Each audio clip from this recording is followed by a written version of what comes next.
देवांशु जी, बिहार से। श्री हरिवंश ठाकुर जी। श्री हरिवंश महाराज जी। महाराज जी, आपको तो ठाकुर जी के मन की सारी बातें पता है, इसलिए आपसे पूछता हूँ, ठाकुर जी तो पूर्ण है, उनमें कोई अभाव तो है नहीं, फिर उन्होंने एकोहम बहुश्यामा का संकल्प क्यों किया, अथवा करते आ रहे हैं? क्या प्रेम के? ये क्यों है? ये एक भ्रम है तुम्हारा, तुम्हारा ही भ्रम है, ठाकुर जी का नहीं।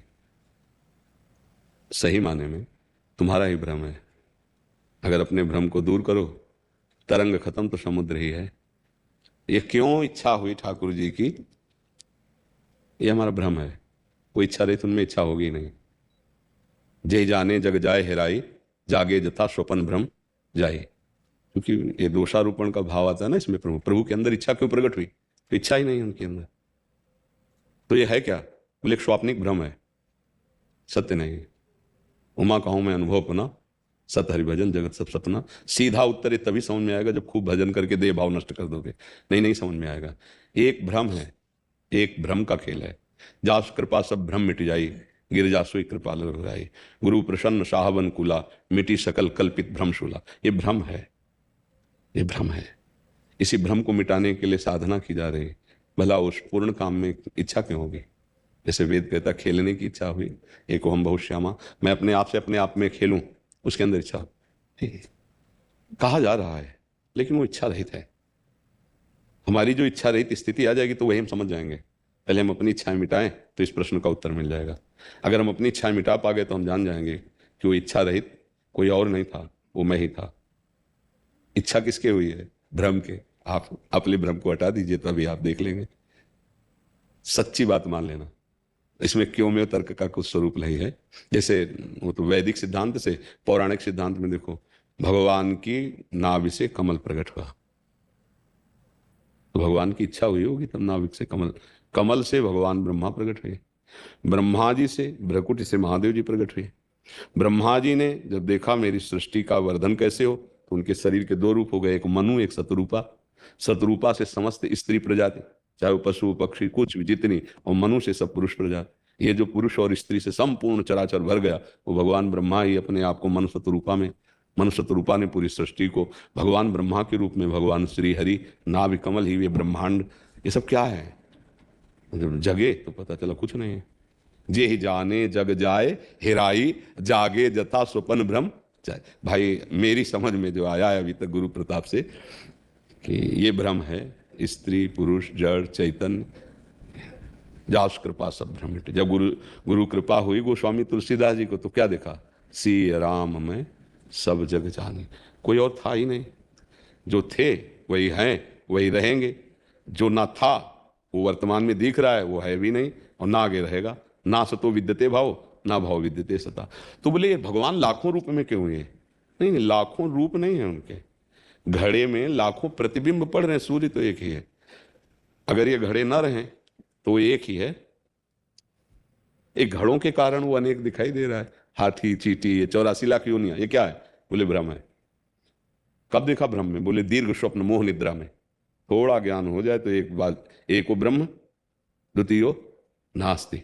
वेद कहते क्या आया बाद में निकल के? क्या आया? जहां से शुरू हुआ था एको हम बहुश्यामा, तो जब हमारा भ्रम नष्ट हुआ तो हम क्या देख पाए? एको ब्रह्म द्वितीयो नास्ति। और वो एको ब्रह्म कौन निकला? अगर आप और वो निकले तो दो हो जाएगा ना। एको ब्रह्म द्वितीयो नास्ति कब हुआ? जब आपको ज्ञान हो गया, जग गए। तो सच्चाई से बात समझ लो, ये घड़ों के भेद से सृष्टि का भेद दिखाई दे रहा है। वस्तुतः एकमात्र प्रभु है, दूसरा कोई नहीं। अब इसी ये जीवन मुक्त महापुरुषों का दर्शन है। अब व्यवहारिक दर्शन में जब तक भजन नहीं करोगे, अच्छे आचरण नहीं करोगे, दूसरों की सेवा नहीं करोगे, तब तक हृदय नहीं पवित्र होगा। और जब तक हृदय नहीं पवित्र होगा तब तक हमारी बात समझ में नहीं आएगी। चाहे जहाँ ये बात सुनी जाए, ये समझ में नहीं आएगी। ये उच्च कोटि की अंतःकरण की दिव्य स्थिति में बात समझ में आएगी। ठीक है ना? अब दूसरे भाव से कहते हैं कि भगवान खेलना चाहते हैं अपने आप से, तो हम उनमें प्रश्न क्यों कर सकते हैं? हमारी प्रश्न करने का अधिकार कैसे? भगवान है, वो अपने आप से अपने आप में खेलना चाहते हैं, तो उन्होंने अपने आप से अपने आप का सृजन कर दिया और अपने आप से अपने आप का पालन कर रहे हैं, फिर अपने आप से अपना संहार कर लिया। और उसमें मेरा क्या और क्यों का मतलब क्या रह गया? उसी में एक, उन्हीं के खेल में एक मैं तत्व में तुम भी विराजमान हो। तो अब इसको दो भाव से समझ लो कि अब उस प्रभु की उपासना करो जिसने खेल रचा है, कि मैं इस खेल से उब गया हूं, मुक्त होना चाहता हूं, तो मुक्त कर दे, अपने आप में लीन कर लेंगे। अगर खेलना चाहते हो तो बहुत विस्तार अपने आप का है। जैसे स्वप्न में एक मन के सिवा कुछ नहीं था, पर सब कुछ देखने को मिला, पर यह पता चला जागने पर कि कुछ नहीं था, केवल मन था, और मन ही स्वप्न में सब रच दिया। ऐसे ही यहाँ कुछ नहीं, एक भगवान के सिवा, ईश्वर के सिवा, इष्ट के सिवा। अब बच्चा भजन करे तो समझ में आवे, नहीं तो नहीं समझ में आएगा। बहुत कठिन प्रश्न है और इसका बहुत कठिन उत्तर है भ्रम। बस इस भ्रम, बोले हम भ्रम है, तुम भ्रम हो। हाँ बच्चा, है तो भ्रम है, ना ये पहले रूप था, ना ये पहले रूप था, ना बाद में रहेगा, ना ये बाद में रहेगा। और इसके अंदर जो बिजली हो, इसके अंदर बिजली, इतना अंतर नहीं, वही एक है। यही बात है। अब इसको इसीलिए साधना की जाती है, भजन किया जाता है कि इसी भ्रम से हम मुक्त हो जाएं। भ्रम मुक्त हो गया तो कोई दो है ही नहीं, कोई दो नहीं बचा। एको ब्रह्म द्वितीयो नास्ति। एक ही समझ में आवे, चाहे भक्ति से आवे, चाहे ज्ञान से आवे, अंत में एक ही रहता है। एक से शुरू हुआ, एक ही में रहेगा। अनेकता ये मायाकृत है। भ्रम, माया माने भ्रम होता है, मायाकृत है, भ्रमकृत है। नाम जप करो, अच्छे आचरण करो, तभी समझ में आएगा। और भगवान इच्छा क्यों किए, ये उनका स्वरूप है। पूर्ण काम में भूख लग जाती है, लग जाती है।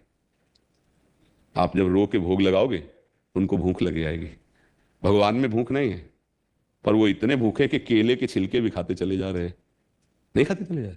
और मांगा था विदुरानी जी से, उनको तो होश ही नहीं था।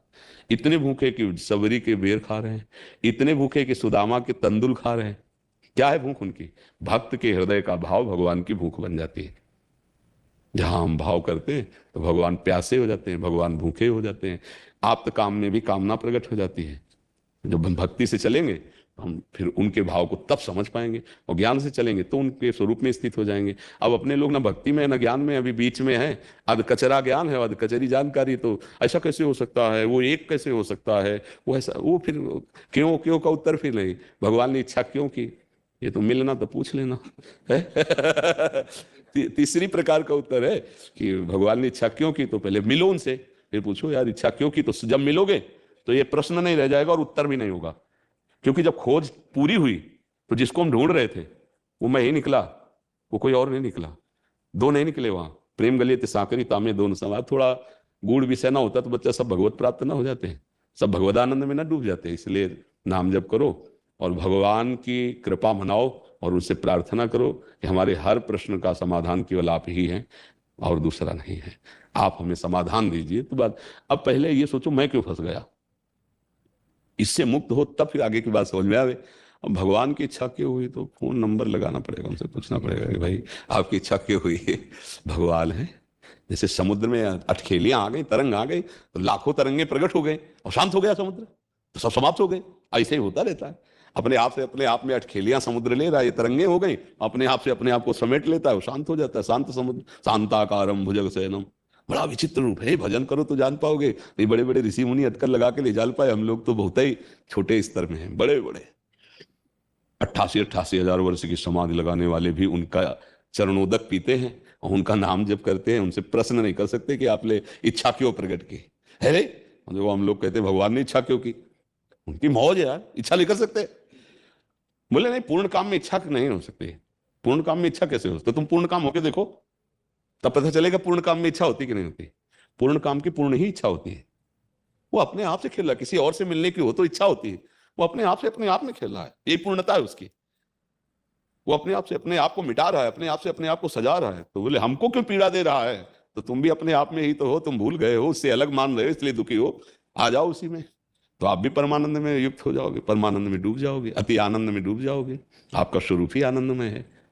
देखो आप अब भजन करो बच्चा तो जान पाओगे। ले तो प्रश्न क्यों क्यों का तो कहीं उत्तर पूरा हो ही नहीं सकता नहीं। अब वो तो हम समझाने के लिए आपको बोला नहीं, सीधा उत्तर है कि प्रभु से बात करके देख लो, पहले प्रभु से मिलो और पूछो यार तुम्हारी इच्छा क्यों हो गई है। तुम भगवान होकर भी इच्छा कैसे कर लिए, फिर वो तुम्हें बता देंगे। कह रहे क्या उनको प्रेम चाहिए, क्या प्रेम के लिए इच्छा क्या उन्होंने? आप देखो एक बात, जब हम द्वैत भाव से भक्ति की बात करते हैं तब ये सब चर्चा होती है। जब ये होती है कि उस पूर्ण काम में इच्छा ही नहीं, तो तुमने पूर्ण काम को जाना ही नहीं, कुछ हुआ ही नहीं। ना सृजन हुआ है, ना पालन हुआ, ना संहार हुआ, कुछ हुआ ही नहीं। नहीं हुई है क्या? तुम मोह निद्रा में दीर्घ स्वप्न देख रहे हो ज्ञान से। दीर्घ स्वप्न तुम्हारा, तुम जगोगे तो कुछ नहीं होगा, केवल अकेले होगे। एको ब्रह्म द्वितीयो नास्ति। अभी जगे ही नहीं हो, तब ये प्रश्न होता है कि भगवान और तुम अलग दिखाई दे रहे हो, यही मोह निद्रा है। जगोगे तब ये तुम्हारी, तभी कहा तुम अपनी इच्छा का त्याग कर दे तो जान जाओगे। मर्जी कोई जगाएगा या खुद ही जग जाएंगे? अब इसीलिए जो सोया है उसको जगाने के लिए वही तत्व गुरु रूप में आकर के जगाता है, और जब जाग जाता है तो शिष्य और गुरु एक ही मिलते हैं, दो नहीं होते। शिष्य गुरु आप सरिस चाहे सबकी ला, जैसे हम तुम है ना, तो स्वप्न ही में तो जो उपदेश कर रहे हैं, क्योंकि हम और तुम हैं। और जगह में जब आप देखोगे तो उपदेश करने वाला और सुनने वाला दो नहीं है, वो एक ही है। जितने सब बैठे हैं एक ही है। अभी हम तुम अलग अलग है ना, तो उसी को बताने के लिए तो तुम्हारे स्वप्न में प्रवेश करके उपदेश हो रहा है।